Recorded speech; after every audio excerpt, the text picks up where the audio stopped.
Welcome to Webline. जीचन रुवानली से कहता है कि मेरी गर्लफ्रेंड तो काफ़ी ज़्यादा हेल्पफुल है। तो रुवानली कहती है कि हाँ मैं तो हूँ, पर तुम्हें क्या जलन हो रही है। वो कहता है कि जेलस और मैं, भला इतनी छोटी बात के लिए मैं जेलस क्यों होऊंगा। वहाँ पर इलिंग आती है तो रुवानली उसके साथ साइड में बात करने के लिए चली जाती है।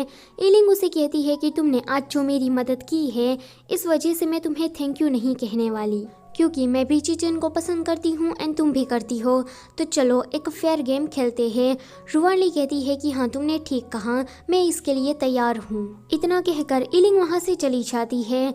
जब रुवानली वापस आती है तो जीचन उसे पूछता है कि उसने तुमसे क्या कहा। तो रुवानली कहती है कि ये एक सीक्रेट है। इलिंग जब जा रही थी तो सामने से सुयू आती है। सुयू उसे कहती है कि तुमने जो ये बवाल क्रिएट किया है ना, तो तुम्हें एक बार डायरेक्टर से माफ़ी मांग लेनी चाहिए। इलिंग कुछ नहीं बोलती। फिर वो पीछे मुड़कर देखती है तो जीचन और रुवानली दोनों हंस हंस कर बातें कर रहे थे। वो कहती है कि चलो मैंने इन दोनों को एक बार जाने दिया। वो फिर सुयू के साथ डायरेक्टर के पास जाती है। थोड़ी देर के बाद सुयू डायरेक्टर के टेंट से बाहर निकलती है एंड कहती है कि तुम्हें अभी अंदर नहीं जाना चाहिए, डायरेक्टर काफ़ी ज़्यादा गुस्से में है। मैंने तुम्हारे बिहाफ में बात करने की कोशिश की पर लगता है कि बात नहीं बनी है। मेरे ख्याल से रुवानली से तुम्हें मदद मांगनी चाहिए, क्योंकि वो जीचन की गर्लफ्रेंड है तो डायरेक्टर उसकी बात को ज़रूर मानेंगे। रुवानली का नाम सुनकर इलिंग को गुस्सा आता है। वो कहती है कि मैं उसके सामने भीख नहीं मांगूंगी, भले ही मुझे ये शो छोड़ना पड़े। इतना कहकर वो गुस्से से चली जाती है। सुयू को ये देखकर मजा आता है, क्योंकि उसने ये सब कुछ जानबूझकर किया था। जब वहाँ पर लिंजे आता है तो सुयू उसे रुवानली के बारे में सब कुछ बता देती है। लिंजे गुस्से से रुवानली के पास जाता है एंड कहता है कि तुम्हारी प्रॉब्लम क्या है, तुम अभी तक नहीं बदली हो। पहले इलिंग का नाम जीचन के साथ जुड़ा था, तो तुम क्या इस बात का बदला इलिंग से अभी लेना चाहती हो। वो तो कुछ भी समझ नहीं पा रही थी कि ये लिंजे आखिर में कहना क्या चाहता है। दूर से कुछ लोग बातें कर रहे थे कि रुवानली की वजह से इलिंग कहीं गायब हो गई है। रुवानली बहुत ही ज्यादा चालाक है, उसने चालाकी से इलिंग को इस शो से दूर कर दिया। जीचन ने उन दोनों की बातों को सुन लिया था।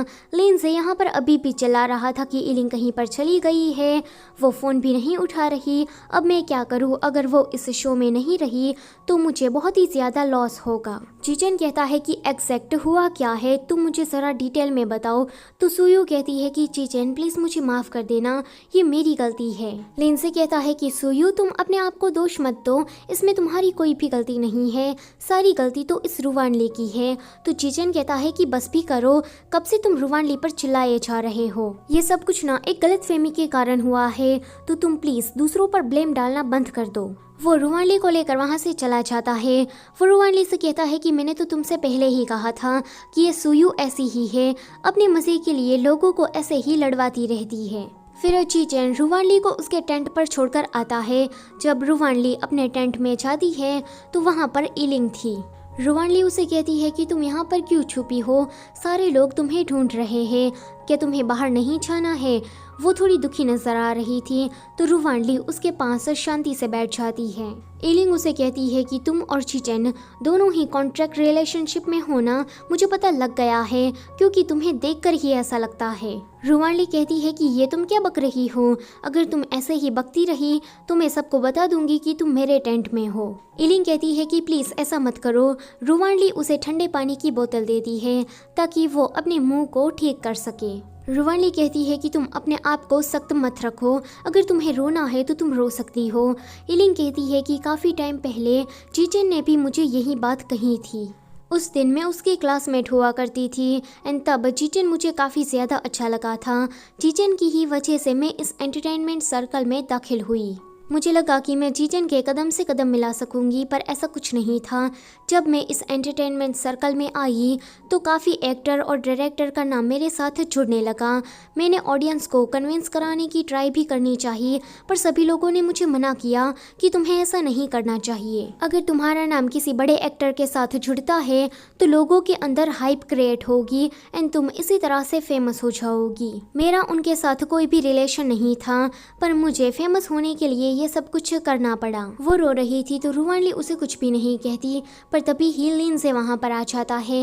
लिंडसे कहता है कि रुवानली, तुमने ईलिंग को अपने टेंट पर छुपा कर रखा था। लोग यहाँ पर ईलिंग को ढूंढने के लिए मरे जा रहे हैं और तुम दोनों तो यहाँ पर मजे से बातें कर रही हो। वो ईलिंग का हाथ पकड़ कर कहता है कि चलो जल्दी से डायरेक्टर से माफ़ी मांगो।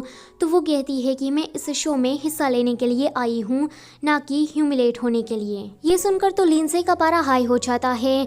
वो ईलिंग को तो कुछ नहीं कहता पर रुवानली पर चिल्लाने लगता है। सो इसी के साथ ये वाला चैप्टर होता है यहीं पर ही खत्म। Don't forget to like, share and subscribe. Thank you for watching.